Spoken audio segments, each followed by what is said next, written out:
Select the major product of the following reaction. So we are starting with a ketone, and specifically it is a ketone that does not have the same group on either side. We've got a cyclohexane ring on one side and a methyl group on the other. So we would say that this is an unsymmetrical ketone.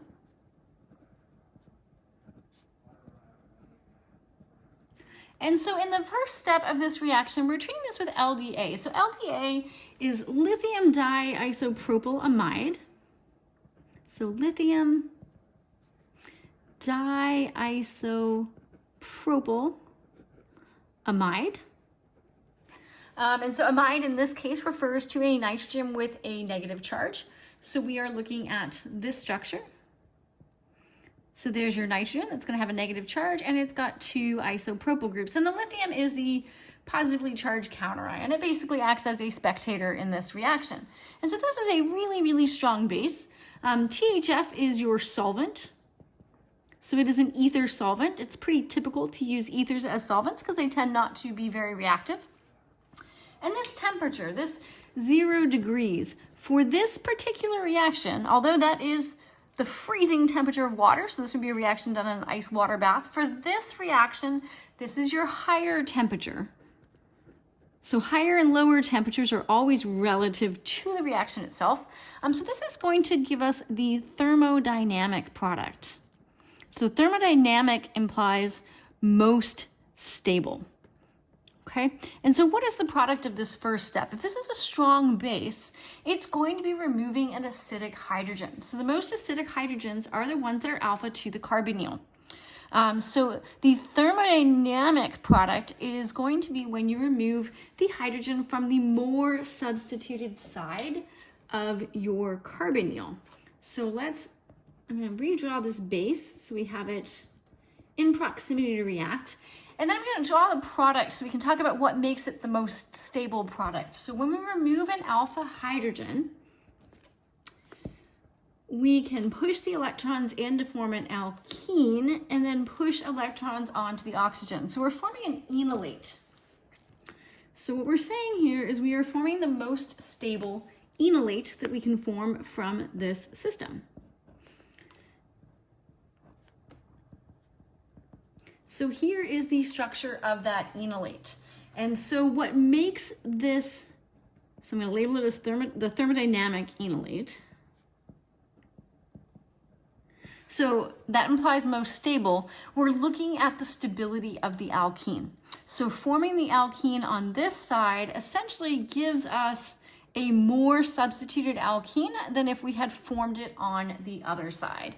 So this is because it is the more substituted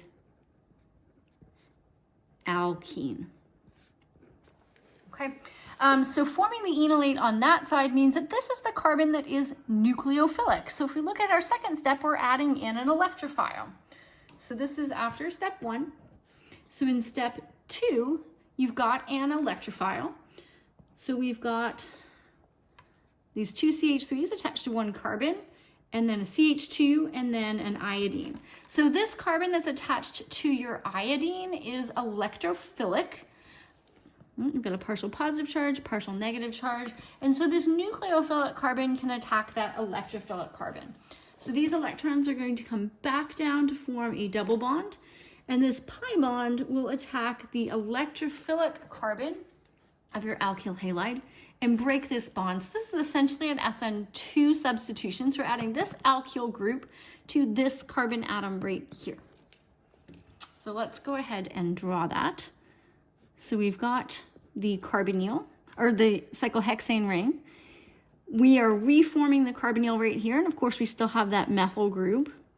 And so where we're forming the new bond is to this alpha carbon right here. So it's going to be a new bond to a CH2, which is essentially going to have an isopropyl group at the end, right? So CH2, CH, CH3, two of those CH3 groups. We're going to see what matches that. So if we look here in B, we can see that we've got that CH2 and then the CH with the two CH3 groups. So that means that B here is the answer.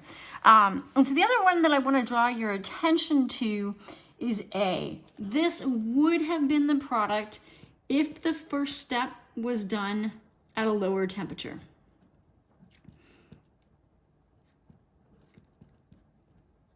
And so that's really the control issue here is, are you forming the thermodynamic enolate, the more substituted alkene, or if you do this at that lower temperature, you would form an enolate here, and so your alkyl group would have added here instead. And that's really the distinction to make with these alpha alkylation reactions, is what temperature is the reaction being done at, so that if you have an unsymmetrical ketone, you know where you're doing that alkylation.